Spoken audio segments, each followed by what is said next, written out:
O Senhor esteja convosco.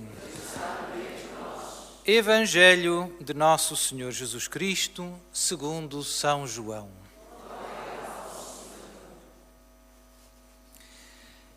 Naquele tempo, disse Jesus aos seus discípulos: Quem me ama, guardará a minha palavra, e meu Pai o amará. Nós viremos a Ele e faremos nele a nossa morada. Quem não me ama, não guarda a minha palavra. Ora, a minha palavra, a palavra que ouvis, não é minha, mas do Pai que me enviou. Disse-vos estas coisas estando ainda convosco. Mas o Paráclito, o Espírito Santo, que o Pai enviará em meu nome, vos ensinará todas as coisas e vos recordará tudo o que eu vos disse. Deixo-vos a paz, dou-vos a minha paz. Não vos-la dou como a dá o mundo. Não se perturbe, nem intimide o vosso coração. Ouvistes que eu vos disse: vou partir, mas voltarei para junto de vós. Se me amasseis, ficaríeis contentes por eu ir para o Pai, porque o Pai é maior do que eu. Disse-lo-vos agora, antes de acontecer, para que, quando acontecer, acrediteis. Palavra da salvação.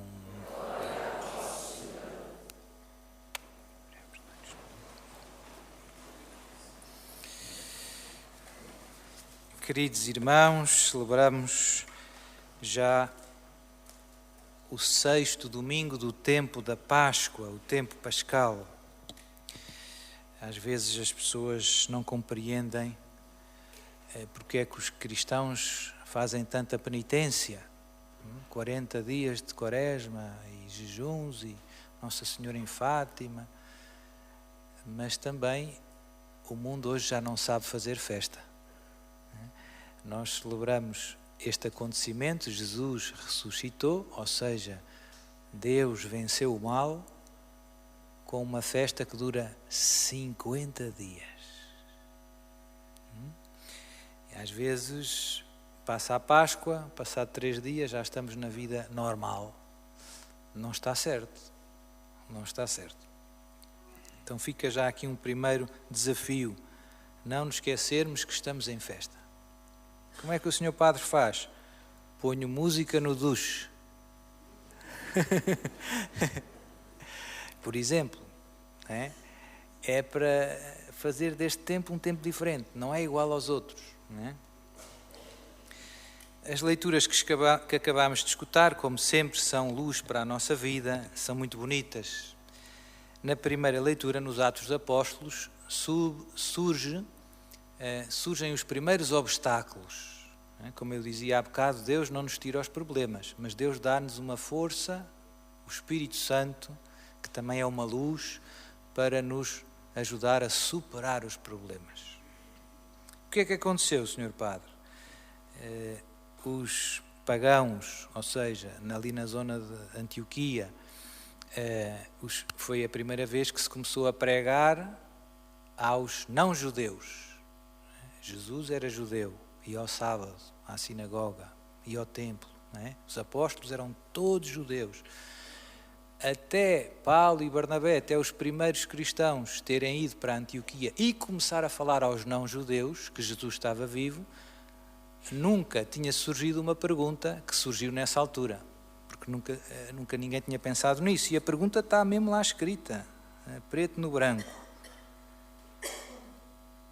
A pergunta, no fundo, surge de uma afirmação. Por acaso a pergunta não está lá escrita, mas tira-se muito fácil. Alguns dos cristãos, que eram todos judeus, 100%, aos novos cristãos, aos primeiros que vinham dos pagãos, disseram-lhes: se não receberdes a circuncisão segundo a lei de Moisés, não podereis salvar-vos. Quem não for circuncidado não pode ir para o céu. Era o que eles estavam a dizer. O que é que isto implicava? Implicava que, para ser cristão, é preciso também ser judeu. É preciso observar a lei de Moisés, é preciso ser circuncidado e depois ser batizado. Porquê é que era uma questão nova? Porque, como eu dizia, todos os judeus, Jesus e os apóstolos e os primeiros discípulos eram 100% judeus. Circuncidados, iam ao templo, iam ao sábado à sinagoga e observavam a lei de Moisés. E, portanto, dilema. E diz aqui, isto provocou muita agitação e uma discussão intensa, diz o Atos dos Apóstolos. Muita agitação e uma discussão intensa. E isto também é importante, porque às vezes, na vida da igreja, às vezes surgem discussões e confusões, e a gente às tantas surpreende-se, mas como é que a gente pode estar a discutir? Não devia haver discussões. Desde o princípio que há discussões. Dentro dos cristãos, nem estou a falar com os colegas de trabalho. Estou a dizer, entre nós, às vezes a gente surgem. E é pecado haver discórdias e confusões e dúvidas? Não. É pecado a gente faltar à caridade e não se respeitar uns aos outros. Às vezes surgem perguntas, como eu digo, e que não é fácil dar resposta. Porque Jesus não disse. E agora? Jesus disse que é preciso ser judeu para ser depois cristão, prosseguir? Não, não disse. E agora? Jesus já subiu ao céu. Como é que a gente faz? Não é? Jesus disse que a eutanásia é pecado? Sim ou não? Não conheço nenhuma frase dessas. A eutanásia é pecado? Sim, estamos de acordo. Porquê? Não matarás. Mas no tempo de Jesus não havia eutanásia. Portanto, Jesus não podia falar da eutanásia, nem da inteligência artificial, nem da fecundação in vitro, nem da pílula, nem do dispositivo intrauterino. Não havia. Portanto, por mais que eu ande às voltas ali na Bíblia, não vou encontrar. Portanto, às vezes há questões que surgem. E porquê é que dão discussões e porquê é que são importantes? Porque faz muita diferença se é preciso fazer isso para ir para o céu ou se não é preciso. Porque, no fundo, está em jogo aquilo que mais interessa. Não é? Portanto, eu tenho que ter cuidado. E isto é preciso fazer para ir para o céu ou não é preciso? Neste caso, não. A resposta dos apóstolos foi não. Mas havia a dúvida. E se fosse? Se fosse, tínhamos que fazer. Não é? Para não perder o céu. E Jesus, e se nós pegarmos, estes que diziam, vocês têm que observar a lei de Moisés. E tinham bons argumentos. Jesus observava a lei de Moisés. Nós temos que ser como Jesus, portanto, não podemos comer carne de porco. Lá se vão as bifanas. E ainda podiam dizer mais. E Jesus disse, eu não vim para abolir a lei, mas vim para a levar à sua plenitude. A gente podia citar a palavra de Jesus para dizer que tens que ser judeu. E é ou não é? A gente já sabe a resposta, mas eu estou a pôr-vos em crise para vocês perceberem que às vezes não é óbvio. Às vezes não é óbvio a resposta.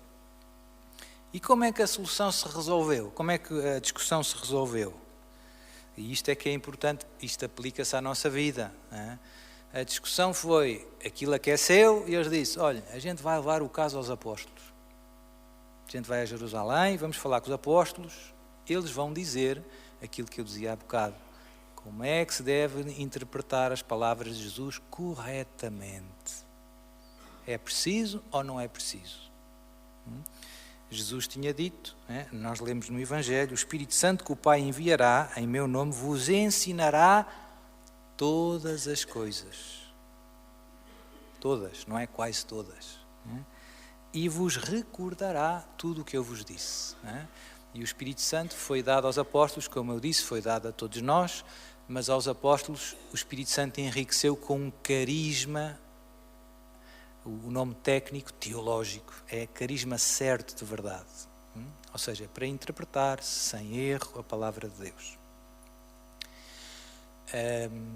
E, portanto, eles lá foram a Jerusalém, os apóstolos lá examinaram a questão, é muito bonita a resposta. Mandaram uma carta E como é que a carta começa? A carta é muito bonita. Pronto, saudações e tal, e depois quando vamos direto à questão, dizem: o Espírito Santo e nós decidimos não impor mais nenhuma obrigação além destas que são indispensáveis. Abster-se da carne imolada aos ídolos, do sangue, das carnes sufocadas e das relações imorais. As relações imorais é tudo o que tem a ver com pecados contra a castidade. Também já falámos bastante. E alguém podia dizer: Sr. Padre, mas eu no outro dia comi uma cabidelazinha. Aqui diz que não se pode do sangue e das carnes sufocadas. Como é que pode ser? Pronto, já vou explicar isto sem entrar em muitos pormenores, mas basicamente os apóstolos, com a sua autoridade, isto foi uma coisa que se foi tornando clara ao pouco e pouco. As palavras de Jesus são como, vamos comparar, como uma árvore. Quando uma árvore é pequenina, ainda não tem, como é que eu ia te explicar? Ainda não tem tudo o que ela tem, digamos assim, de potencialidade crescido, não é? Como uma criança. Mas no fundo é só uma questão de tempo, e de sol e de água. E portanto, isto acontece com as palavras de Jesus. A compreensão que nós cristãos temos das palavras de Jesus, as palavras não mudam, mas a nossa compreensão do que as palavras de Jesus implicam para a nossa vida, todas as suas consequências, é um processo que tem o seu crescimento ao longo dos séculos. Mas é um crescimento, digamos assim, orgânico, ou seja, aquela árvore não deixa de ser o que era e o que sempre foi, nem deixa de ser aquela. Uma macieira pequenina é uma macieira, não é um pinheiro. E pronto, e aquela macieira daqui a 30 anos ou 10 é a mesma macieira, mas não está igual, mas é a mesma, como nós. Não é? Onde é que eu quero chegar? A compreensão das palavras de Jesus cresce. Estes 2000 anos, nós temos 2000 anos de santos e de papas e não sei o quê, a meditar em tudo aquilo que Jesus disse e a tirar as consequências concretas e a aplicar à vida que nós temos. Portanto, mesmo que Jesus não tenha falado da eutanásia, mesmo que Jesus não tenha falado da fecundação in vitro, mesmo que Jesus não tenha falado do dispositivo intrauterino, nós sabemos com certeza o que é que Jesus pensa sobre isso. É espetacular. Porquê? O que é que nós fazemos, basicamente? O que é que a Igreja faz? Aplica a doutrina de Jesus a estas novas circunstâncias. Neste caso, aplica as virtudes de Jesus a estes novos casos. Neste caso, por exemplo, a eutanásia é a virtude da justiça. É justo tirar a vida a um idoso inocente só porque está a sofrer muito? Ou é injusto? É isso, no fundo, que a Igreja faz. Não é? É casto usar o dispositivo intrauterino ou é contra a castidade? Ou a pílula? É isso que a Igreja faz. E por isso, quando nós lemos o Catecismo, quando se fala lá destas coisas, o que está lá é usar o contraceptivo, ou a pílula, ou o dispositivo, é um pecado grave contra a virtude da castidade. Quem é que nos ensinou que é preciso ser castos para ir para o céu? Jesus. Pronto. Portanto, isto... e então, agora, dando uma grande conclusão que às vezes as pessoas não sabem, portanto, a conclusão dos apóstolos fundamentalmente foi: não é preciso ser judeu, nem observar a lei de Moisés na sua globalidade para seguir Jesus de Nazaré. Esta foi a resposta. Uma resposta um pouco inesperada, uma resposta meio revolucionária, uma certa descontinuidade. Mas é preciso... A lei de Moisés tinha 613 preceitos. Tinha e tem. Se nós pegarmos na Bíblia e lermos os primeiros 5 livros da Bíblia, a gente vê que nós já não fazemos tudo o que está ali. Os judeus ainda fazem. E o que é que Jesus fez? Jesus, no fundo, reformou esses 613 preceitos, podemos agrupá-los em 3 grupos fundamentais, 3 tipos de leis. As chamadas legislação ligada ao culto divino, ao modo de dar glória a Deus. Por exemplo, os judeus têm que ir 3 vezes por ano a Jerusalém. Nós não. Nós católicos não temos que ir 3 vezes por ano a Jerusalém. Jesus ia 3 vezes por ano a Jerusalém. Ia. E São José ia. Nós já não. Portanto, isso está onde? Na lei de Moisés. É um dos tais 613. Portanto, os preceitos cultuais ligados ao culto, aos tipos de sacrifícios, foram reformados pelos sacramentos de Jesus. A nossa maneira de dar culto a Deus já não é ir a Jerusalém e oferecer um borrego ou um cabrito, nem celebrar a Páscoa em casa com a família. É isto. É isto. Fazer isto em memória de mim. Jesus reformou o culto, o modo de dar culto a Deus. É a nova e eterna aliança. Outra aliança, São Paulo explica isto nas suas cartas, tinha um caráter provisório, era preparatória para a nova e eterna aliança que Jesus veio trazer. Portanto, os preceitos que têm a ver com o culto, se vocês lerem na Bíblia, nós já não os vivemos o culto que Jesus nos ensinou, os sacramentos que Jesus instituiu. Quem perdoar serão os pecados, são perdoados. Nós fazemos isto. Os judeus o que é que fazem? Fazem o rito da expiação, o bode expiatório, o famoso bode expiatório. Os judeus fazem, não fazem porque não há templo, não é? Mas no templo de Jerusalém, o sumo sacerdote, uma vez por ano, fazia um ritual, matava um bode, mandava para o deserto, tudo isto. Era assim que eles esperavam o perdão dos pecados de Deus. E nós? É assim? Não. Porquê? Porque Jesus disse, a quem perdoar os pecados serão perdoados. Pronto. Depois há outro grupo de preceitos, que são os chamados preceitos, podemos dizer assim, judiciais e penais. Se nós quisermos, é uma espécie de código civil. Ou seja, na lei de Moisés há também um ordenamento civil, porque o povo de Deus era simultaneamente, digamos assim, um povo, era uma religião e ao mesmo tempo era um povo concreto, era uma nação, se nós quisermos. Nós cristãos não somos uma só nação, somos cada um de sua nação, mas formamos uma só família, digamos assim, espiritual, mas não de sangue.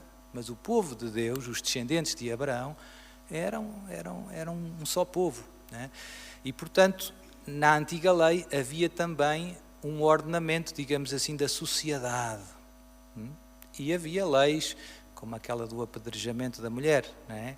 Se alguém fosse apanhado em flagrante adultério, a pena, o Código Penal, a lei de Moisés dizia, deve ser apedrejada até à morte.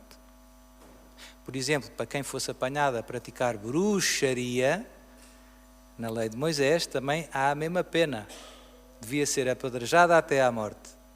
Por isso é que nós temos de ter cuidado com aquelas coisas que o Arnaldo dizia.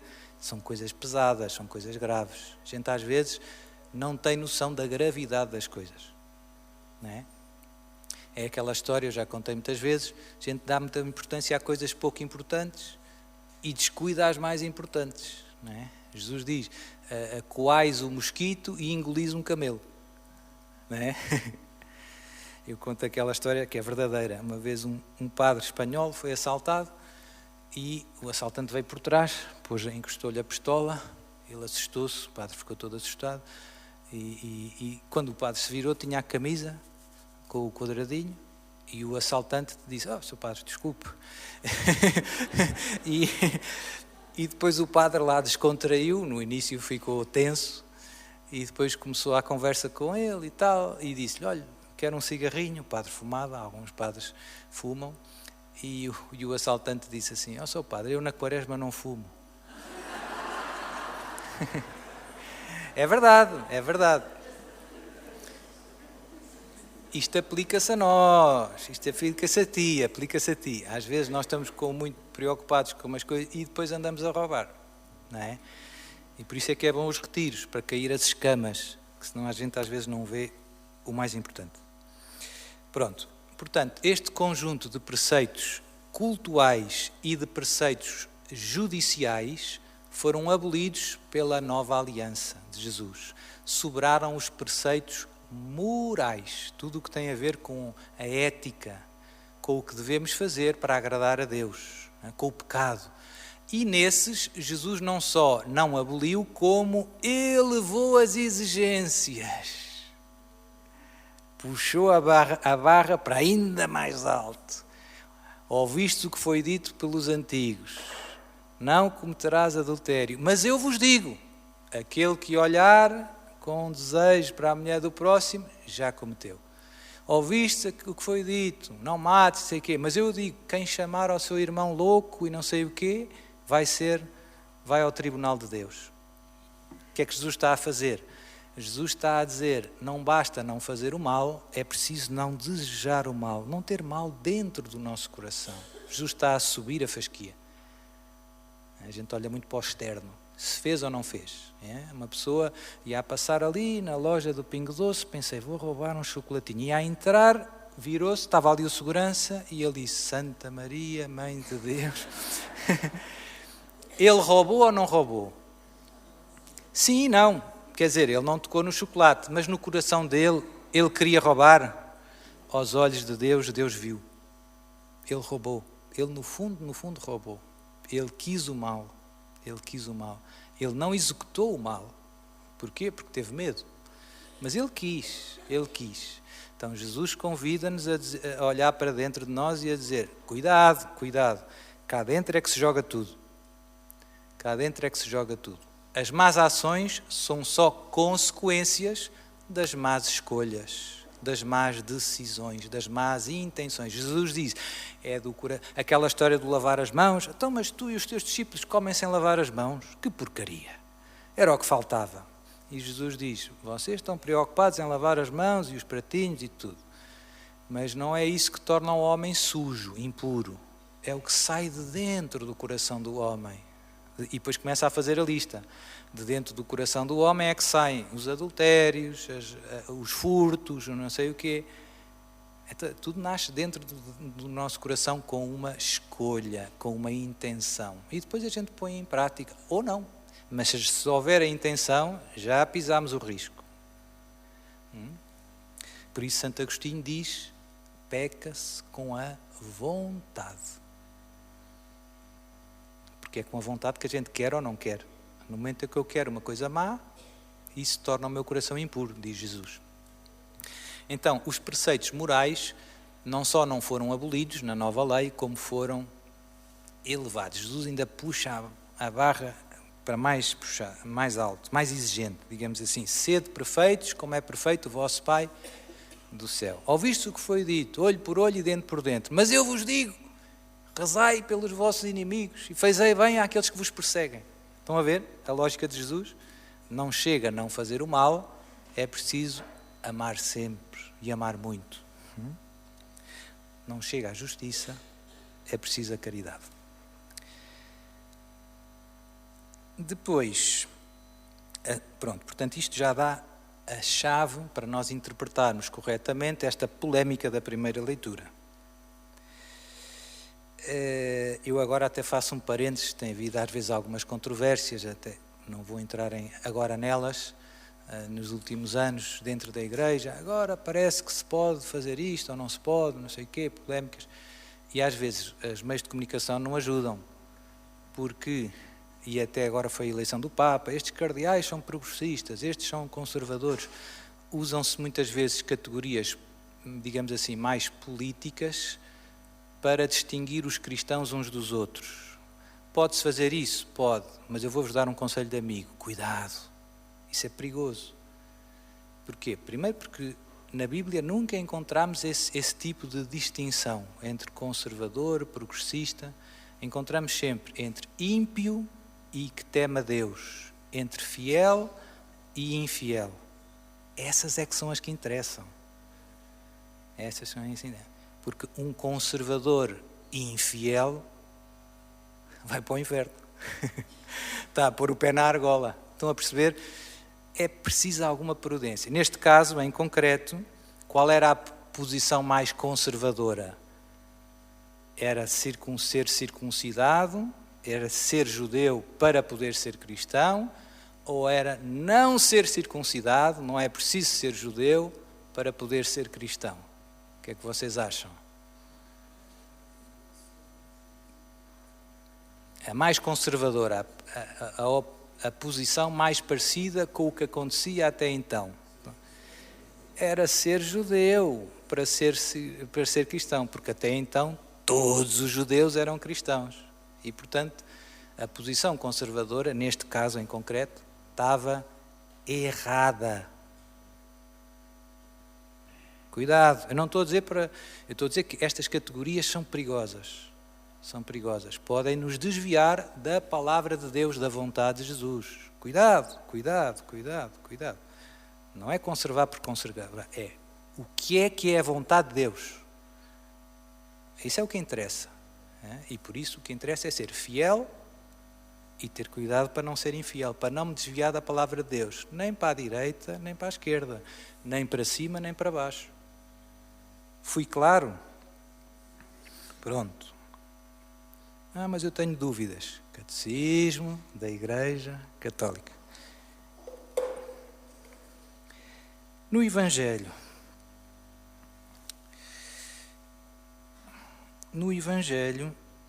Jesus faz uma promessa espetacular que eu queria sublinhar, que a gente às vezes, se a gente pensar bem nisto, é mesmo impressionante. Quem me ama guardará a minha palavra, meu Pai o amará, promessa, e nós viremos a Ele e faremos nele a nossa morada, promessa. Quando nós dizemos, rogai por nós, Santa Mãe de Deus, para que sejamos dignos do quê? Esta é uma delas. Jesus está a prometer, quem for fiel à minha palavra, quem guardar a minha palavra, eu vou morar dentro dele. E não vou ser só eu, vai ser o Pai também. E onde está o Pai e o Filho, está mais quem? Quem for fiel à minha palavra vai se tornar um sacrário no meio do mundo. É uma promessa impressionante. É uma promessa impressionante. É tão grande, tão grande, tão grande, que é quase de entrar em curto-circuito. Deus que fez o céu e a terra, aqui, agora as cidades têm muita luz, não é? Não se vê bem as estrelas, é pena. Quando há apagões é bom, mas o apagão não durou muito, não é? A gente vê o céu todo estrelado. Quem é que fez isto? Deus. Pois esse Deus que fez isto tudo, isto é só uma obra das mãos de Deus, esse Deus, Pai, Filho e Espírito Santo, mora em ti. É daquela, belisca-me, que eu não acredito, não é? Mora em ti. A gente vem à igreja, fazemos a genuflexão ao sacrário, está ali Jesus. Mas Jesus está ali só de passagem. Onde é que Ele quer mesmo ficar? O que é que a gente vai fazer daqui a bocadinho? Comungar. E Ele depois de dentro de ti já não vai para lado nenhum, a não ser que tu o expulses pelo pecado grave. O pecado venial não expulsa Jesus, fere. Mas o pecado mortal é que expulsa Jesus do nosso coração. Se nós o tratarmos bem, vamos ser um sacrário vivo. Outra promessa de Jesus, ligada à comunhão, quem comer a minha carne e beber o meu sangue, viverá. Yes! Eu quero.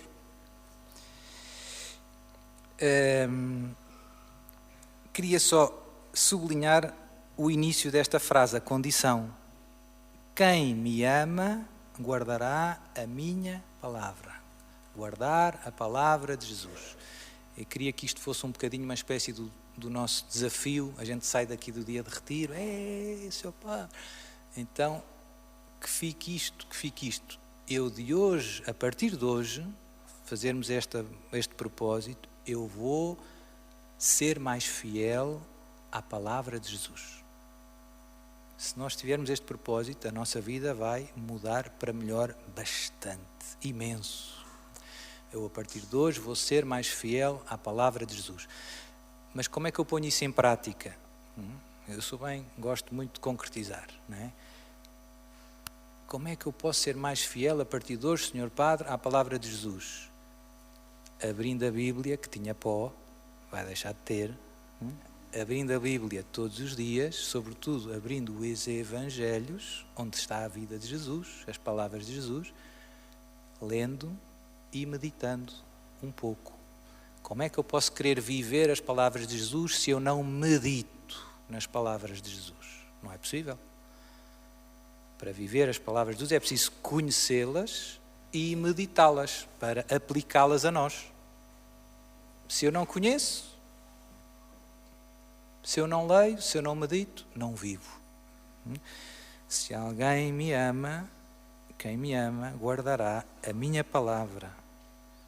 Meu Pai o amará, nós viremos a Ele e faremos nele a nossa morada. É isto mesmo.